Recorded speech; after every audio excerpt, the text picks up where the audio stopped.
Sought information for a living. That is to say that ever since he returned from Korea, after having served with the armed forces, he had been working as a private investigator in Montreal. William Hamilton, a rich industrialist, had gotten in touch with him regarding a simple vandalism issue. Nothing to write home about. Not worth hiring a private eye either, just so he can drive for hours on rough roads.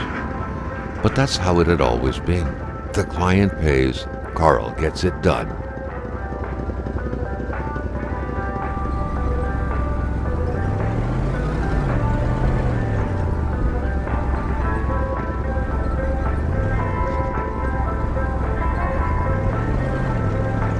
They had set up to meet at the general store, his client's business. Well, actually, the entire village had William Hamilton's name written all over it.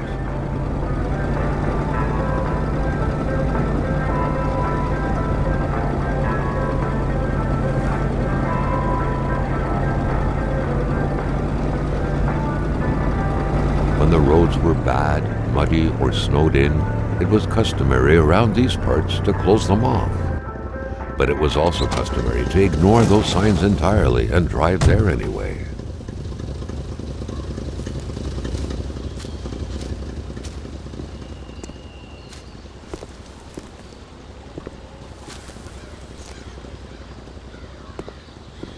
Hamilton never mentioned a road-blocking barrier.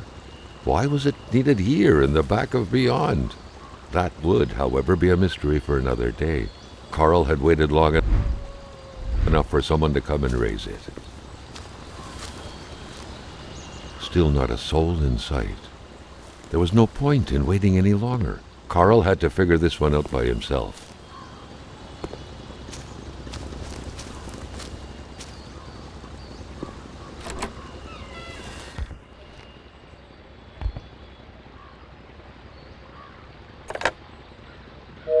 Hamilton no doubt knew who managed the barrier. Carl wanted to give him a call, but that would have been too easy though, as sure enough the line was acting up.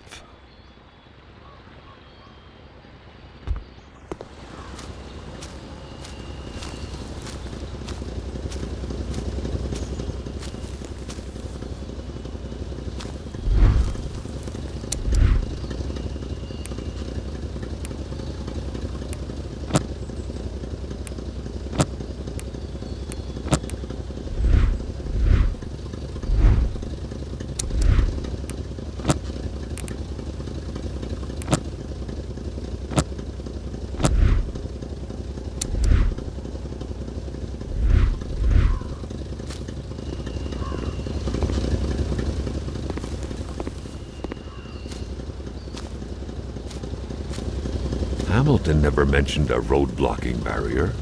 Why was it needed here in the back of Beyond? That would, however, be a mystery for another day. Carl had waited long enough for someone to come and raise it.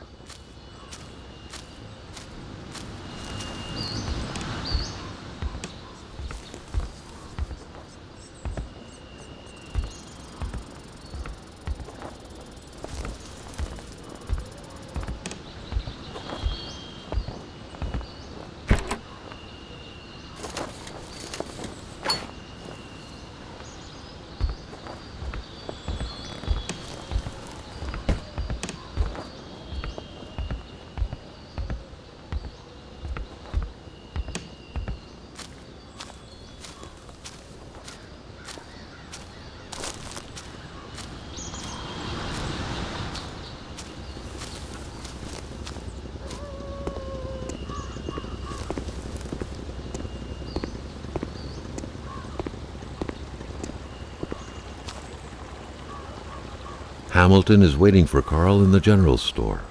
It was time for him to get down to business.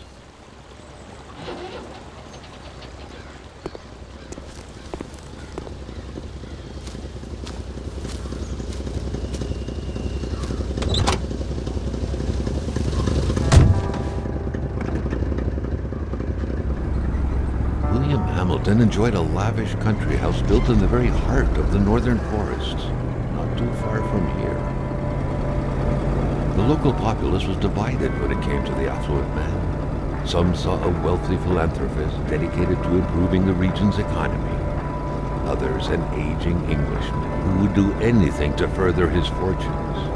And those ones hated him enough to go on about scheming against him.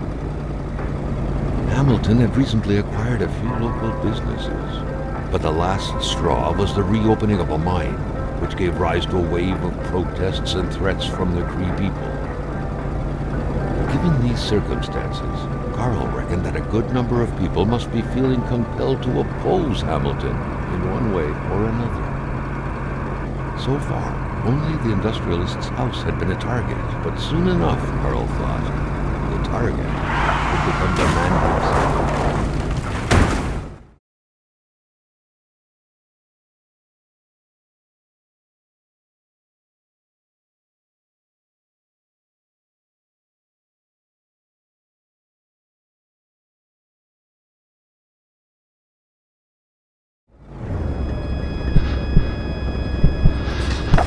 Carl needed to get out of there.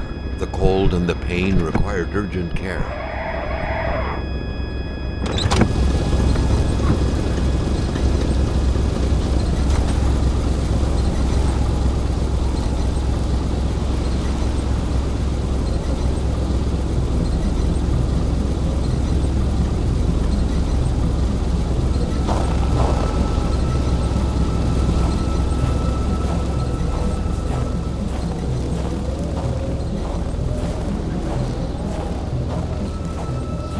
The driver had taken off. It was still best to check it out and leave nothing to chance. Carl needed help.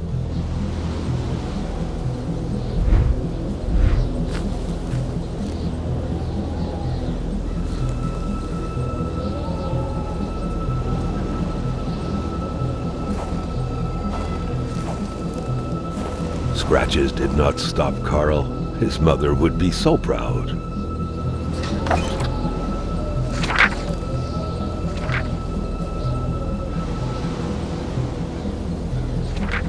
Such heart-wrenching Nordic poetry that was. But Carl didn't care much about flowery language. This deep in the country, his last hope was to find an abandoned garage or a farm by the roadside. His life depended on it.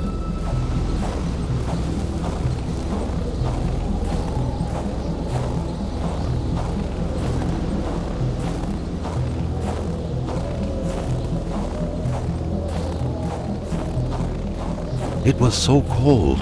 Already Carl did not feel his toes anymore.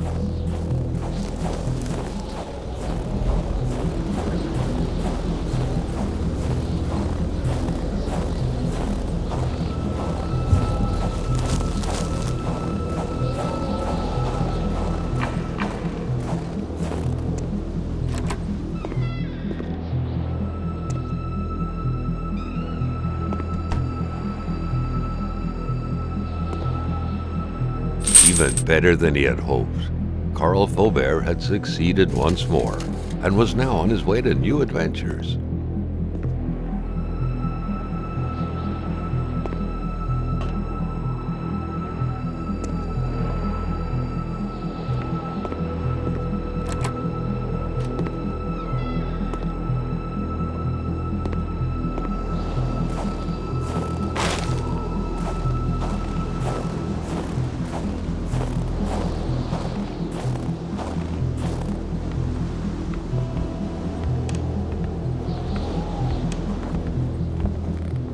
Cold turned into pain. Carl needed to find someplace warm.